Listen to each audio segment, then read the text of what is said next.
నమస్తే, welcome to 99 TV. Remand రిపోర్ట్‌లో జగన్మోహన్ రెడ్డి గారి సీక్రెట్ బయటపడిపోయింది. బయట పెట్టింది ఎవరు? సిట్ అధికారులు. ఇంతకీ సిట్ ఇంటరాగేషన్‌లో రాజ్ కేశిరెడ్డి ఏం చెప్పాడు? అలాగే జగన్మోహన్ రెడ్డి గారి ఓఎస్డీ ఆయన సేమ్‌గా ఉండగా ఓఎస్డీ కృష్ణమోహన్ రెడ్డి గారు ఏం చెప్పారు? ధనుంజయ రెడ్డి గారు ఏం చెప్పారు? సత్యప్రసాద్ ఏం చెప్పాడు? అలాగే వాసుదేవ్ రెడ్డి గారు, బ్రెవరేజ్ కార్పొరేషన్ మాజీ ఎండీ, ఆయన ఏం చెప్పారు? వీళ్ళందరూ కలిసి చెప్పిందేంటి? విడివిడిగా చెప్పిందేంటి? జనరల్‌గా ఇన్వెస్టిగేషన్ ప్రాసెస్‌లో ఇలాగే ఉంటుంది. నలుగురు అక్యూజ్డ్‌ని as long as court decides and gives verdict, వాళ్ళు అక్యూజ్డే, నిందితులు మాత్రమే. వాళ్ళని దోషులని సాధారణ పౌర సమాజం వాళ్ళని దోషులుగా పిలవటానికి వీల్లేదు, నిందితులే. అలాగే ముద్దాయని కూడా అనకూడదు, నిందితుడు. సరే, ఆ నలుగురు నిందితుల్ని విడివిడిగా విచారించిన సిట్, కలిపి విచారించిన సిట్ చాలా అంశాలను ఎలిసిట్ చేసింది. ఇట్లాగా జల్లెడ బట్టి ఎలిసిట్ చేసింది. ఆ క్రమంలో సత్యప్రసాద్ ఏం మాట్లాడాడు, వాసుదేవరెడ్డి ఏం మాట్లాడాడు, కృష్ణమోహన్ రెడ్డి గారు ఏం మాట్లాడారు, యాజ్ వెల్ ధనుంజయ రెడ్డి గారు ఏం మాట్లాడారు.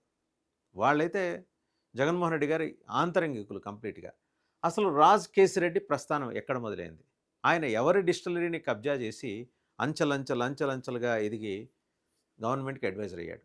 ఆయన అడ్వైజర్ చేసిన రోల్లో చేసిన దాంట్లో విజయసాయిరెడ్డి గారి పాత్ర ఏంటి? ఇవాళ విజయసాయిరెడ్డి గారు ఎదురు తిరిగి మొత్తం నాకేం తెలీదు అంతా రాజ్ కేశిరెడ్డి అని. రాజ్ కేశిరెడ్డిని ఎక్కడో కూర్చున్న బూజు పట్టిన ఒక విగ్రహాన్ని తీసుకొచ్చి దాన్ని నగిషీలు చెక్కి మూల విరాట్గా మార్చి తర్వాత దానికి అన్ని శక్తియుక్తులని ప్రపంచానికి తెలియచెప్పిందే విజయసాయిరెడ్డి గారు. మరి ఇవాళ ఆయన రాజ్ కేశిరెడ్డి మొత్తం చేశాడు నాకేం తెలియదంటే జనం నమ్మటానికి సిద్ధంగా లేరు. ఇంకొకటి, అన్నింటికన్నా అస్టానిషింగ్ ఫ్యాక్టర్ ఏంటంటే అక్కడ ఈయన రాజ్ కేశిరెడ్డికి జైల్లో సకల సదుపాయాలు లభిస్తున్నాయి. చక్కటి స్మార్ట్ ఫోను, ఆయన ఎప్పుడు కావాలంటే అప్పుడు బయట తన ప్రజానీకంతో, తనకు అనుబంధంగా ఉన్న ప్రజానీకంతో మాట్లాడుకోవడానికి సౌకర్యాలు. మరి గవర్నమెంట్ ఏం చేస్తుంది? హోమ్ మినిస్టర్ గారు ఏం చేస్తున్నారు? ఇంత జరుగుతుంటే మరి పిలిచి మాట్లాడాలి కదా, జైలు అధికారులను పిలిచి మాట్లాడారు కదా, మాట్లాడారా లేదా? కనీసం డీజీపీ అంటే డీజీపీ పర్వ్యూ ఉందో లేదో తెలియదు, ఎందుకంటే జైల్స్ అనేసప్పటికి సపరేట్ డీజీ ఉంటారు కాబట్టి. ఆ డీజీ మరి మాట్లాడారా లేదా? హోమ్ మినిస్టర్ గారికి ఇన్ఫర్మేషన్ ఇచ్చారా? హోమ్ మినిస్టర్ గారు ముఖ్యమంత్రి గారికి చెప్పారా లేదా? అసలు రాజ్ కేశిరెడ్డికిను విజయవాడ ఎంపీ కేశినేని చిన్నికి ఉన్న ఆ లాలూచి, ఆ బంధం, అసలు ఆ ఐకమత్యం ఏంటో అర్థం కావట్లేదు. రాజ్ కేశిరెడ్డితోటి ఈయన లిక్కర్ వ్యాపారం చేశారు కేశినేని చిన్ని గారు అని కేశినేని నాని వాళ్ళ సోదరుడు మాజీ ఎంపీ, ఆయన స్వయంగా డాక్యుమెంట్స్తో సహా ప్రూఫ్ చూపించారు. వీళ్ళిద్దరు ఆఫీసులు హైదరాబాద్లో ఉన్న అద్దెకి తీసుకున్నో లేకపోతే కొనుక్కున్న ఆఫీసు మొత్తానికి ఒకే ప్రొమిసెస్లో ఉన్నాయి. ఒకళ్ళు రాజ్ కేశిరెడ్డి గారిది ఆఫీస్ ఇది అయితే, ఇటు కేశినేని చిన్ని గారి ఆఫీస్. ఇంకా అంతకన్నా ఆశ్చర్యకరం, కళ్ళు బైర్లు కమ్మే నిజం ఏంటంటే ఇద్దరు ఆఫీసులకి ఒకటే కామన్ మెయిల్ ఐడి. ట్రాన్సాక్షన్స్ అన్నీ ఒకళ్ళకి ట్రాన్సాక్షన్ ఒకళ్ళకి తెలిసినాయి. చిన్ని గారు ఒక మాట అనొచ్చు, ఆ విషయం నానిగారు కూడా అన్నారు, అదంతా నేను కాదు కదా, మా చిన్ని గారి శ్రీమతి వారి పేరుతో ఉన్నది కదా, నాకేంటి సంబంధం అని. సరే, రాజ్ కేశిరెడ్డి గారికి చిన్ని గారికి ఉన్న అనుబంధం ఏంటి? సిట్ అది కూడా విచారణ చేస్తోంది. ఇప్పుడు ఆయనతో పాటు ఇంకొక ఇద్దరు ఎంపీల డొంక కదులుతోంది. కేశినేని చిన్ని గారు ఎక్స్పోజ్ అయిపోయారు. అయిపోయిన తర్వాత ఇప్పుడు పార్టీ పిలిచి వివరణ అడగలేదు ఆయన్ని, ప్రభుత్వం వివరణ అడగలేదు. ఆయనే ఇద్దరికి సమానం చెప్తున్నాడు, అడిగిన వాళ్ళకి అడిగిన వాళ్ళకి. రోజు విడిచి రోజునో ఏదో ఒక టైంలో ఆయనకు కావాల్సిన మీడియాని పిలిపించి మాట్లాడుకొని ఆయన చెప్పాలనుకుని చెప్పేస్తున్నాడు. బట్ ప్రభుత్వం ఎందుకు అడగట్లేదు? రాజ్ కేశిరెడ్డికి కేశినేని చిన్నికి ఉన్న అనుబంధం ఏంటి?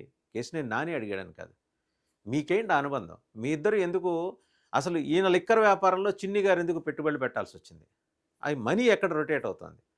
అండ్ అన్నింటికి మించి ఇంకా దారుణమైన విషయం ఏంటంటే, ఈ రిమాండ్ రిపోర్ట్లో జగన్ సీక్రెట్ని బయటపెట్టింది వాసుదేవరెడ్డి గారు. ఏంటంటే జగన్ తరఫున బినామీలు చుట్టుపక్కల పేకాట క్లబ్బులు నడుపుతున్నారు, బోల్డంత మనీ సర్క్యులేట్ అవుతోంది, సర్క్యులేట్ అయిన మనీ కీలకంగా ఉన్న ఒక చోటుకి వెళ్తుందని. అది వాళ్ళ రిమాండ్ రిపోర్ట్లో వాళ్ళు మెన్షన్ చేయలేదు, కానీ వాళ్ళ నోట్స్, పర్సనల్ నోట్స్ ఉంటుంది, కేసు డైరీలో రాసుకున్నారు ఇదంతా. పేకాట క్లబ్బులు ఎప్పుడు మొదలైనాయి? జగన్మోహన్ రెడ్డి గారి ప్రభుత్వం ఉన్నంతవరకు లేవు. ప్రభుత్వం మారిన తర్వాత పేకాట క్లబ్బులు విజయవాడ పరిసర ప్రాంతాల్లో వచ్చేసినాయి, విచ్చలవిడిగా వచ్చేసినాయి. జగన్మోహన్ రెడ్డి గారు మొత్తుకునేది అదే. తమాషా ఏంటంటే ఆ నిర్వాహకులు తెలుగుదేశానికి అనుబంధంగా పనిచేయట్లా, వాళ్ళు వైసీపీకి అనుబంధంగా పనిచేస్తున్నారు, కానీ తెలుగుదేశం కనుసన్నల్లో పనిచేస్తున్నారు. అంటే ఐకమత్యం ఇక్కడ కనిపిస్తుంది కదా తెలుగుదేశానికి, వైఎస్ఆర్సీపీకి. మరి పరస్పరం కేశినేని నాని గారు, కేశినేని చిన్ని గారు వీళ్ళు చేసుకోవటమేనా ఆరోపణలు? తెలుగుదేశం, వైసీపీ చేసుకోవటమేనా ఆరోపణలు? దీంట్లో నిజమెంత? మాట్లాడాల్సింది ఎవరు? ప్రభుత్వం మాట్లాడాలి. అసలు ఇంత జరుగుతుంటే విజయవాడ ఎంపీ గారు ఏంటి ఇలా జరుగుతోందని సీఎం గారు పిలిచి అడిగారా ఆయన్ని? ప్రభుత్వం పిలిచి అడిగిందా? అప్పటికే ఆయన ఇంకొక ఇష్యూలో ఇరుక్కొని ఉన్నారు. ఏది ఉర్సా భూముల కుంభకోణంలో ఇరుక్కొని ఉన్నారు. ఆయన క్లాస్మేట్స్కి సతీష్ అబ్బూరి గారు ఒక 60 ఎకరాల ల్యాండ్ ఇప్పించారు. మంచి మనసుతో ఇప్పించారు. వాళ్ళు పెట్టుబడి పెట్టింది లేదు, రూపాయి లేదు. దాదాపు 60 ఎకరాల ల్యాండ్ విశాఖపట్నంలో మంచి సాగర్ తీరంలో 60 ఎకరాల ల్యాండ్. ఈ ల్యాండ్లో వాళ్ళు ఏంటంటే 5 ఏళ్లలో బ్రహ్మాండమైన టెక్నాలజికల్ హబ్ ఒకటి నిర్మిస్తారట. ఇంత రెవెన్యూ సంపాదిస్తారట. పోనీ వీళ్ళ ఆథరైజ్డ్ క్యాపిటల్ ఎంత? 10 లక్షలు. 10 లక్షల ఆథరైజ్డ్ క్యాపిటల్ ఉన్న 2 నెలల పురిటిగుడ్డికి 60 ఎకరాల దారదత్తం చేశారు. అంటే టీసీఎస్ భుజం నుంచి తుపాకీ పేలుస్తుంది ప్రభుత్వం. ఏమని? టీసీఎస్కి 99 పైసలకే ఇచ్చాం కదా, వాళ్ళు ఉద్యోగ కల్పన చేస్తారు, వీళ్ళు చేస్తారు, చేయకపోతే ఆ భూమి వెనక్కి తీసుకుంటాం. రేపటికి రాజెవడో రెడ్డెవడో. మీరు చేయకపోతే 2 ఏళ్ళు టైం ఇచ్చాం, 2 ఏళ్ళలో ఏం మార్పులు జరుగుతాయో ఎవరికి తెలుసు? అసలు భూముల కేటాయింపు ఏంటండి అటు ఇటు కాకుండా. సరే, మళ్ళీ లిక్కర్ స్కామ్ దగ్గరకు వద్దాం. ఇంతకీ అది కూడా ఎందుకు చెప్పాల్సి వచ్చిందంటే, లిక్కర్ స్కామ్లో రాజ్ కేశిరెడ్డి సంపాదించిన డబ్బు అది చిన్ని గారి ఛానల్ ద్వారా ఉర్సా భూముల దాకా వచ్చిందని. సరే, కిట్టనోళ్ళు రకరకాలు చెబుతారండి. కానీ మనమైతే ప్రభుత్వం కదా, మనం పారదర్శకంగా ఉండాలి కదా, మనం మాట్లాడాలి, మనం విచారించాలి కదా. విచారణ అవుతోందా? అసలు ఇన్నిటికీ మూల కారణమైన సాయిరెడ్డిని ఎందుకు వదిలేసి బీటింగ్ అరౌండ్ ద బుష్ చుట్టుముట్టు ఎందుకు కొడుతున్నారు? సాయిరెడ్డిని ఎందుకు పిలవట్లా? సాయిరెడ్డిని పిలిస్తే సయేంద్ర స్వాహ అన్నట్టు ఈ జనమేజయుడు సర్పయాగం చేసేప్పుడు తక్షకుడు రాడు. ఎంత పిలిచినా వచ్చే పాములు వచ్చి ఆ అగ్నిగుండంలో పడి చచ్చిపోతుంటాయి. తక్షకుడు రాడు. తక్షకుడే కదా జనమేజయుడి తండ్రిని చంపింది, పరీక్షిత్తుని కాటేసి.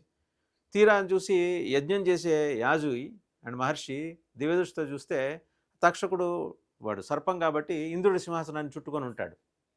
అది చూసి సయేంద్ర స్వాహ అంటాడు ఈయన.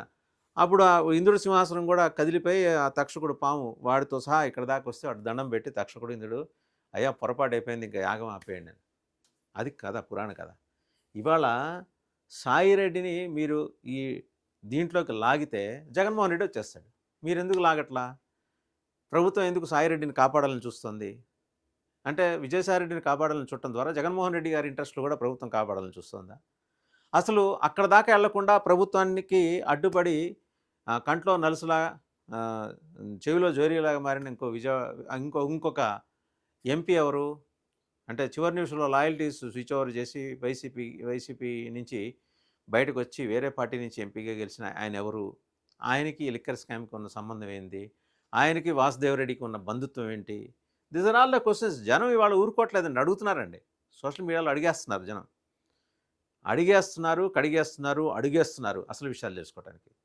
సో రాజ్ కేశిరెడ్డి ఆర్ కసిరెడ్డి అలాగే జగన్మోహన్ రెడ్డి గారి ఈ పవిత్ర బంధాన్ని మనం తెలుసుకోవాలంటే ముందు విజయసాయిరెడ్డి గారు అనే మొదటి చాప్టర్ మనం ఆ గ్రంథంలో రాసుకోవాలి. ఆ బంధానికి సంబంధించిన గ్రంథంలో విజయసాయిరెడ్డి గారి చాప్టర్ రాసుకుంటే కానీ రెండో చాప్టర్కి లింక్ ఓపెన్ కాదు, డోర్స్ ఓపెన్ కావు. మరి అది ఎప్పుడు రాస్తాం? వాసుదేవరెడ్డి గారు ఏం చెప్పారు, ధనుంజయ రెడ్డి గారు ఏం చెప్పారు, కృష్ణమోహన్ రెడ్డి గారు ఏం చెప్పారు, సిట్ వీళ్ళందరి వర్షన్స్ తీసుకుంది కదా, ఉమ్మడిగా వీళ్ళందరూ కలిసి ఏం చెప్పారు, విడివిడిగా ఏం చెప్పారు, అవన్నీ ఎందుకు డిస్క్లోజ్ చేయట్లా? కేవలం ఎంపిక చేసిన సమాచారం మాత్రమే సిఐడి ఎందుకు బయటికి లీక్ చేస్తుంది? రిమాండ్ రిపోర్ట్లు ఇవి ఉన్నాయని. రాజ్ కేశిరెడ్డికి ఎందుకు అంత రాజభోగం కల్పిస్తున్నారు? ఇవన్నీ these are all the things need to be discussed.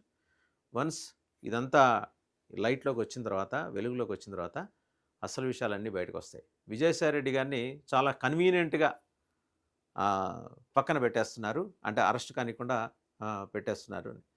అందుకోసమే ఆయన ఎంపీ పదవి త్యాగం చేశారు. ఇదంతా దీని వెనకాల బీజేపీ ఉందని అనేవాళ్ళు అని కిట్టని వాళ్ళు చాలామంది అలా అనేవాళ్ళు లేకపోలేదు. ఫైన్. బట్ తర్వాత ఏమైంది? వీళ్ళందరినీ విచారించారు. వైద్య పరీక్షల కోసం గుంటూరు ఆసుపత్రికి తీసుకెళ్లారు. తర్వాత విచారించారు. అవుట్కమ్ ఏంటి? విజయసాయిరెడ్డి వచ్చి ఆయన ప్రతిసారి ఏదో భగవద్గీత పారాయణానికి వెళ్ళినట్టు ఆ సిఐడి ఆఫీస్కి వెళ్ళటం, బయటికి రావటం, 4 ముక్కల ప్రవచనం చెప్పి వెళ్ళిపోవటం. ఏం చేస్తున్నది ప్రభుత్వం? సోషల్ మీడియాలో ఆ పోస్టులు, ఈ పోస్టులు పెట్టిన వాళ్ళని అరెస్ట్ చేసి, కన్నెర్ర చేసి ఆగ్రహించడం మినహా ఈ ప్రభుత్వం ఏం చేస్తోందని సాధారణ ప్రజానీకం అడుగుతున్నారు. లిక్కర్ స్కామ్ ద్వారా 98,000 కోట్ల రూపాయల ధనం బయటికెళ్ళిపోయింది. జగన్మోహన్ రెడ్డి గారి ఇంటికెళ్ళిపోయిందని ఆయనంటే కిట్టని బీజేపీ, టీడీపీ, జనసేన అంటున్నాయి. సరే అక్కడికెళ్ళలేదు. ఇన్వెస్టిగేషన్ ఏజెన్సీస్ కనుక్కోవాలి కదా ఎక్కడికెళ్ళిందని. ఢిల్లీ లిక్కర్ స్కామ్ కన్నా పెద్ద వాల్యూమ్ ఉన్న లిక్కర్ స్కామ్‌లో ఏంటి డ్రామా అంతా? సాధారణ ప్రజానీకం చిరాకు పడుతున్నారు. వాళ్ళు చిరాకు పడి వాళ్ళ చిరాకు ఎక్కువ కాకముందే ప్రభుత్వం వాస్తవాలన్నీ ప్రజల ముందు పెట్టేసి, అందులో ఇన్వాల్వ్ అయిన ఆ ప్రభుత్వానికి చెందిన వాళ్ళు బీజేపీ కావచ్చు, జనసేన కావచ్చు, టీడీపీ కావచ్చు, ఆ ఎంపీలందరినీ కూడా వాళ్ళ చేత వివరణ ఇప్పిస్తే ప్రభుత్వం క్రెడిబిలిటీ నిలబడుతుంది.